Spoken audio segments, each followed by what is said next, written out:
जब मुझे निर्दलीय चुनाव लड़ने का मौका मिला, अब तक मैं एक धारा के साथ थी और एक धारा की ही बातें सुनती, समझती और देखती रही, और जो अंदर डाला गया वो मैं रिसीव करती रही। जब मैं निर्दलीय चुनाव लड़ने का मुझे मौका मिला, लोगों ने कहा बागी है।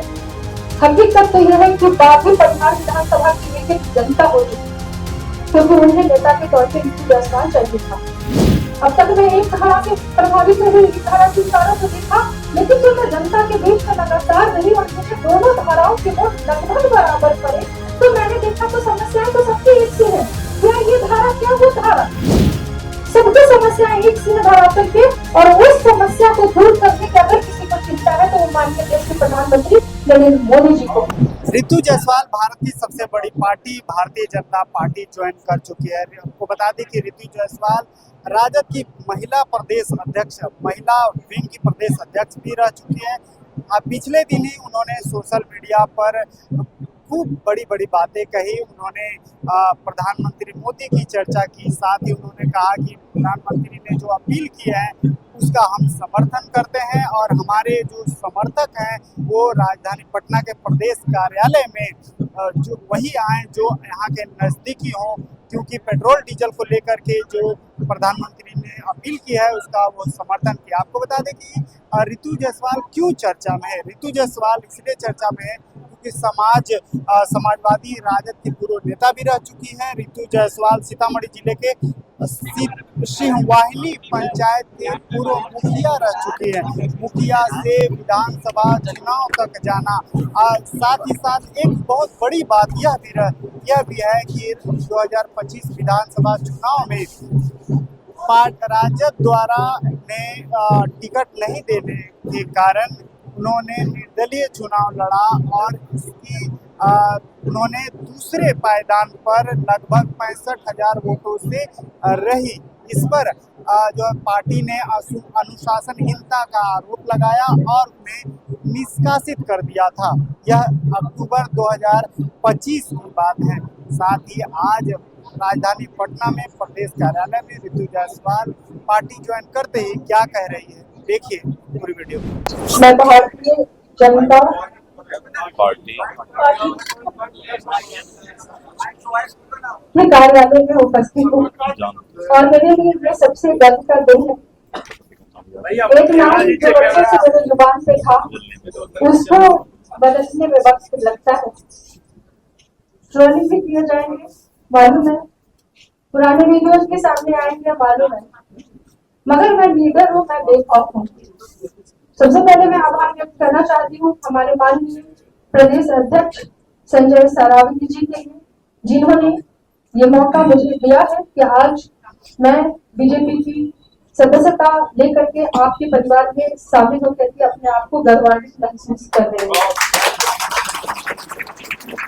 माननीय प्रदेश अध्यक्ष ऋतु जायसवाल जी यहाँ पे मौजूद है, उनका आशीर्वाद मुझे हमेशा से मिलता रहा है और मैं आज खुद को बहुत ही भाग्यशाली समझ पा रही हूँ कि आज मैं इस कार्यालय में मौजूद हूँ और मैं उन महान शख्सियत, मुझे कहने से कोई गुरेज नहीं है। आप लोग कह सकते हैं कि युवा बदलते देर नहीं लगती है, मगर उन बातों को नकारा नहीं जा सकता है जो सच्चाई है। जब मुझे निर्दलीय चुनाव लड़ने का मौका मिला, अब तक मैं एक धारा के साथ थी और एक धारा की ही बातें सुनती, समझती और देखती रही, और जो अंदर डाला गया वो मैं रिसीव करती रही। मगर मुझे जब मैं निर्दलीय चुनाव लड़ने का मुझे मौका मिला, लोगों ने कहा बागी है। हकीकत तो यह है कि बागी परिहार विधानसभा की एक जनता हो चुकी थी, क्योंकि उन्हें नेता के तौर पर ऋतु जायसवाल चाहिए था। ये नेता का होता है कि वो जनता की आवाज को सुने, जनता की बातों को उनके दिल में क्या है वो देखना चाहिए। तो बागी तो परिहार की एक जनता हुई थी जिन्होंने मुझे 65,000 से ज्यादा वोट देकर के साबित किया कि वो मैं उनकी प्रति आभार व्यक्त करती हूँ कि चाहे दल कोई भी रहा हो, उन्होंने मुझे कभी साथ नहीं, मैंने डरिए थी तब भी, मैं पार्टी से थी तब भी, और आज मैं भाजपा कार्यालय में हूँ तब भी वो थोड़ी मजबूती से आपके साथ है। और यही मजबूती मुझे भारतीय जनता पार्टी के संगठन में देखने को मिलती है। लोग कहेंगे आपने क्यों ज्वाइन किया? सबसे बड़ी बात होती है राष्ट्रहित की। जो व्यक्ति, जो पार्टी राष्ट्र को पहले रखे, क्योंकि राष्ट्र से ऊपर कुछ भी नहीं है। राष्ट्र की सुरक्षा, राष्ट्र की बात उससे बड़ा, और हमारे देश के प्रधानमंत्री सिर्फ राष्ट्र की बातें करते हैं, उन्हें सर्वोच्च उन्होंने राष्ट्र को रखा है और उन्होंने रखा है अंत्योदय की बात करते हैं, अंतिम व्यक्ति तक कैसे लाभ पहुंचे, वो कैसे खुशहाल हो, वो तरफ भी देखने को मिल सकती है जो हमारी केंद्र की योजना है, प्रधानमंत्री मोदी जी की योजना है उसके तहत। पहले ऐसा होता था कि अगर किसी व्यक्ति को कैंसर हो जाए ना, गरीब व्यक्ति को जिसके जेब में पैसे नहीं है, वो उसी दिन से अपने मृत्यु की तारीख लिखता था कि मैं कब मर जाऊंगा मुझे पता नहीं, ब्रेन हैमरेज हो जाए, हार्ट ट्रांसप्लांट करना हो, स्टंट लगना हो, सोच भी नहीं सकता था कि एक गरीब व्यक्ति जिंदा बच सकता है। लेकिन जब से आयुष्मान कार्ड आया, इतनी बड़ी शक्ति दी है कि एक बीमार अगर उसका पति हो जाए तो महिला को लगता है कि मेरा पति बच सकता है क्योंकि मेरे हाथ में प्रधानमंत्री जी ने आयुष्मान की ताकत दी है। ये बहुत बड़ी बात है।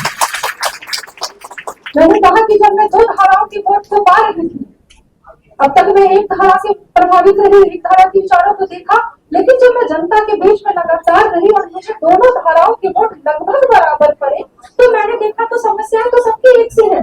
क्या ये धारा, क्या वो धारा, सबकी समस्याएं एक सी है धरातल पे, और उस समस्या को दूर करने की अगर किसी को चिंता है तो वो माननीय देश के प्रधानमंत्री नरेंद्र मोदी जी को। सिर्फ इस वजह से कि हम विपक्ष में बैठे हैं तो कुछ भी कहते रहे। महंगाई बढ़ी, क्या क्या नहीं झेला देश ने, कोरोना के 3 बार को उन्होंने झेला, बड़े से बड़े देश जहां चरमरा गए, अर्थव्यवस्था ठप पड़ गई, वहां हिंदुस्तान खड़ा रहा। रशिया यूक्रेन जैसे युद्ध को झेला, लेकिन हिंदुस्तान खड़ा रहा, अर्थव्यवस्था खड़ी रही। आज जो स्थिति है, लगातार जो वैश्विक अशांति का माहौल फैला है, उसमें लोग कहते हैं अच्छा तेल का दाम बढ़ रहा है, अच्छा ये हो रहा है, ये सरकार में हो रहा है। अरे ये अंतरराष्ट्रीय मार्केट पर निर्भर करता है। अगर देश में वैश्विक अशांति है तो उसका असर कहीं ना कहीं थोड़ा तो होता है, लेकिन इसके बावजूद भी आप देखेंगे कि विदेशी निवेश भारत में रुका नहीं है। लगातार इंफ्रास्ट्रक्चर डेवलपमेंट पे काम हो रहे हैं, लगातार अंत्योदय पे काम हो रहे हैं। तो रितु जायसवाल क्या, वो दिन दूर नहीं जब हिंदुस्तान का एक एक आदमी मोदी जी के इस कार्य को समझेगा और इसका सम्मान करेगा, और शायद बीजेपी कार्यालय बहुत छोटा पड़ जाएगा, पूरे हिंदुस्तान को संभालने के लिए वो दिन दूर नहीं है, मैं भरोसे के साथ कह सकती हूँ। बहुत धन्यवाद। अगर आपको